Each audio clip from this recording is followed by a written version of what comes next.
Main जे के Arora, chairman of Tradeology.com, जो super ई factory depot private limited के नेम से जाना जाता है। मेरी ऑफिस नोएडा सेक्टर 62 में है और अच्छा खासा कॉरपोरेट बिल्डिंग में स्पेस लिया हुआ है। मेन 2008 से इस कंपनी के साथ 7 स्टील प्लांट चला रहा हूं। मैंने अपनी जिंदगी में अपने बच्चे के लिए ट्रेडोलॉजी का ऑफिस चलाना शुरू किया। मिस्टर साहिल अरोरा मेरा बेटा है। वो बिजनेस ट्रांजैक्शंस देखता है। मैं पूरा बिजनेस सेटअप करने से लेकर बिजनेस बनाने वाले को एक्सट्रीम पीक पॉइंट तक लेके जा चुका हूं, क्योंकि मेरी सबसे अच्छी स्किल है बेवकूफ बनाना। आज हम जाने माने बिजनेस लीडर जिसके भटेरे कंप्लेंट्स हैं, उनकी साची कहानी सुनेंगे। कृपया चैनल को लाइक, कमेंट या सब्सक्राइब करना ना भूले। आखिर कौन है वो महान व्यक्ति? आइए जानते हैं।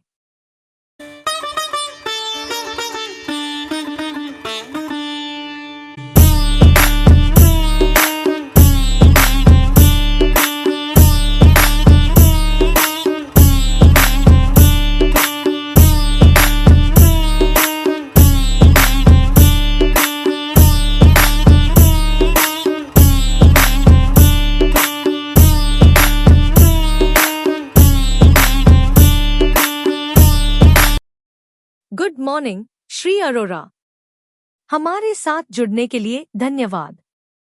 शुरू करते हुए, क्या आप हमें ट्रेडोलॉजी। ज्यादा ऑफेंसिव सवाल ना पूछना, मैं फंसा तो गया। गुड मॉर्निंग श्री अरोरा, हमारे साथ जुड़ने के लिए धन्यवाद। शुरू करते हुए, क्या आप हमें Tradeology.com की सक्सेस के बारे में थोड़ा बता सकते हैं और ये बाकी इंडस्ट्री प्लेयर्स से कैसे अलग है? गुड मॉर्निंग जी, और मुझे यहाँ बुलाने के लिए धन्यवाद। Tradeology.com इसलिए सक्सेसफुल है क्योंकि हमने मार्केट में कुछ नया और इनोवेटिव लाया। हमारा प्लेटफॉर्म ग्लोबल बायर्स को इंडियन एक्सपोर्टर्स से कनेक्ट करता है और ये प्रोसेस बहुत इजी और इफेक्टिव है। जो हमें अलग बनाता है वो है हमारा कस्टमर ट्रस्ट बिल्ड करना। हम प्रोडक्ट क्वालिटी और टाइमली डिलीवरी से ये ट्रस्ट बनाते हैं। ईयर्स में हमने सप्लायर्स और बायर्स के साथ स्ट्रॉन्ग रिलेशनशिप्स बनाए हैं, जिसे हम B2B इंडस्ट्री में एक लीडर बन गए। Wow, that's impressive. क्या आप हमें कुछ की अचीवमेंट्स के बारे में बता सकते हैं जिन्होंने ट्रेडोलॉजी की ग्रोथ को ड्राइव किया? मैं फंसा तो गया। श्योर। सबसे बड़ी अचीवमेंट हमारी टेक ड्रिवन प्लेटफॉर्म है जो बायर्स और सेलर्स को इजीली कनेक्ट करता है। हमने एक ऐसा सिस्टम डेवलप किया है जो ब्रोकर्स को रिड्यूस करता है, ट्रांजैक्शन कॉस्ट्स को कम करता है और ओवरऑल एफिशिएंसी को बूस्ट करता है। इंटरनेशनल मार्केट्स में हमारे एक्सपांशन और खासकर इमर्जिंग इकोनॉमीज में फोकस करने से हमारी ग्रोथ में ह्यूज माइलस्टोन आया। और कोविड ने Tradeology.com की ग्रोथ को कैसे इम्पैक्ट किया? क्या कुछ चैलेंजेस जिनका आपने सामना किया? पैंडेमिक ने जैसे बाकी बिजनेसेस के लिए चैलेंजेस क्रिएट किए, हमारे लिए भी मुश्किलें आई, खासकर लॉजिस्टिक्स और सप्लाई चेन्स में डिसरप्शंस की वजह से। लेकिन हमने ISC अपनी डिजिटल इंफ्रास्ट्रक्चर को स्ट्रेंथन करने का मौका माना। पैंडेमिक ने डिजिटल शिफ्ट को एक्सेलरेट किया और हम अस ट्रांजिशन के लिए रेडी द। हमने क्विकली अडेप्ट किया, ऑपरेशंस को स्ट्रीमलाइन किया और इस वक्त का यूज टेक सॉल्यूशंस और पार्टनरशिप्स को स्ट्रेंथन करने में किया ताकि हमारे कस्टमर्स को कंटिन्यूअस सपोर्ट मिल सके। श्री अरोरा, मुझे आपके सुपर ई फैक्ट्री डिपो और दिल्ली NCR प्लांट्स में प्रोडक्टिविटी के बढ़ने के बारे में बहुत कुछ सुनने को मिला है। क्या आप हमें इस इनिशिएटिव के बारे में और जानकारी दे सकते हैं? ऑनेस्टली, Tradeology.com, सुपर ई फैक्ट्री डिपो PVT लिमिटेड ने जो मार्केट सक्सेस हम एक्सपेक्ट कर रहे थे वो नहीं मिला। एक टाइम था जब मैं दिल्ली NCR में 5 स्टील प्लांट्स चला रहा था ताकि प्रोडक्शन मैनेज कर सकूं और बिजनेस को सस्टेन कर सकूं। हमें प्रोडक्टिविटी शो करनी थी, लेकिन सिचुएशन सीरियस थी। आखिरी वायबल ऑप्शन जो बचा था वो था प्लांट्स को अच्छे मार्केट वैल्यू पर सेल करना, ताकि जो फंड्स आए वो ट्रेडोलॉजी के सक्सेस में इन्वेस्ट हो सके। That sounds like a tough situation. आपने ISE कैसे हैंडल किया? बहुत टफ था, लेकिन मेरे पास और कोई ऑप्शन नहीं था। प्लांट्स चल रहे थे, लेकिन प्रॉफिटेबिलिटी वैसी नहीं थी जैसे होनी चाहिए थी। इन प्लांट्स को सेल करके मैंने कुछ फंड्स ट्रेडोलॉजी में शिफ्ट किए ताकि कंपनी सरवाइव कर सके और ग्रो कर सके।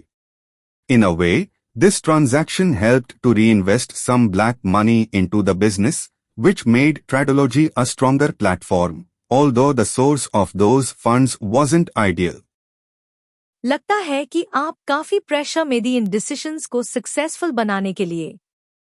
क्या ऐसे कोई स्पेशल पर्सन या रिसोर्सेज जिन्होंने आपकी मदद की? Yes, मेरे पास एक मास्टरमाइंड अकाउंटेंट था और ब्लैक मनी का मास्टरमाइंड आनंद श्रीवास्तवा, जिन्होंने इन चैलेंजेस से पार पाने में मेरी मदद की। उनका एक्सपीरियंस और कनेक्शंस बहुत इम्पोर्टेंट थे, जिन्होंने इंश्योर किया कि प्लांट्स सही प्राइस पर बेचे जाएं और फंड्स ट्रेडोलॉजी में इस तरह इन्वेस्ट किए जाएं कि हम ISE सक्सेस बना सके। विदाउट दैट सपोर्ट, मुझे नहीं पता कि हम इस टफ टाइम से कैसे निकलते। मिस्टर अरोरा, वैसे ट्रेडोलॉजी की टर्नओवर हिस्ट्री अपने 20,000 करोड़ के बाद 2023 से कुछ नहीं दिखाई है।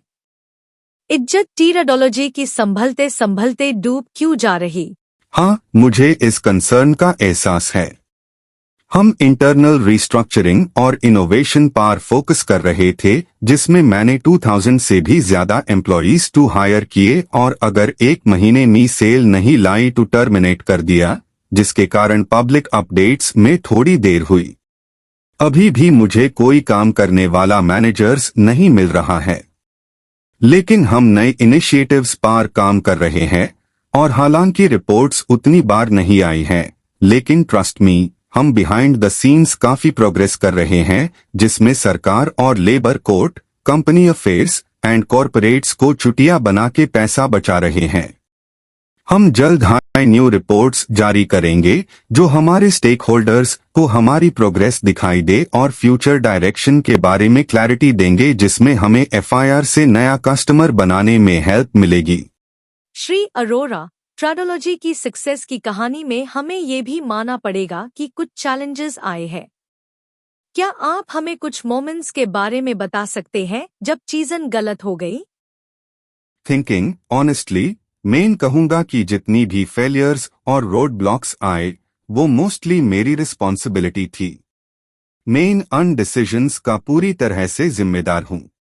ये मेरी माइंडसेट और न्यू जनरेशन के साथ अडैप्ट नहीं कर पाने की कमी थी, जिसे कंपनी के अंदर कुछ प्रॉब्लम्स क्रिएट हुई। मेरी ओल्ड स्कूल थिंकिंग थी, जिसने नए और इनोवेटिव आइडियाज को इंटीग्रेट करने की अनुमति नहीं दी।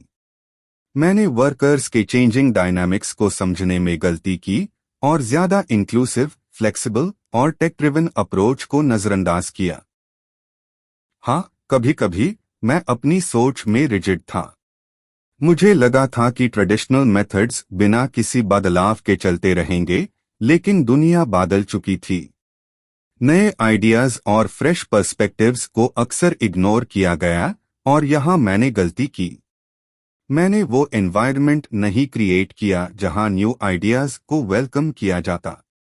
जिस लीडरशिप स्टाइल को मैंने अडॉप्ट किया, उसने एम्प्लॉयज के लिए एक नेगेटिव इम्पैक्ट डाला, जो मेरी गलती थी।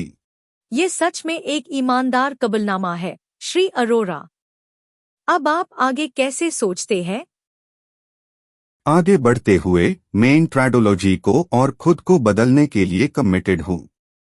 मैंने ये समझा है कि सक्सेस पाने के लिए मुझे चेंज को एम्ब्रेस करना होगा, नए आइडियाज के लिए ओपन रहना होगा और एक ऐसा कल्चर बनाना होगा जहां इनोवेशन थ्राइव करे।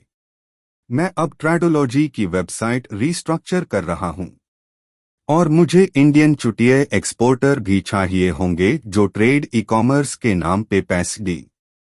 मैं तो बस कहां से पैसे बचा सकूं हर दिन यही सोचता हूं, वरना थाईलैंड जेक नुनू मसाज कैसे लूंगा।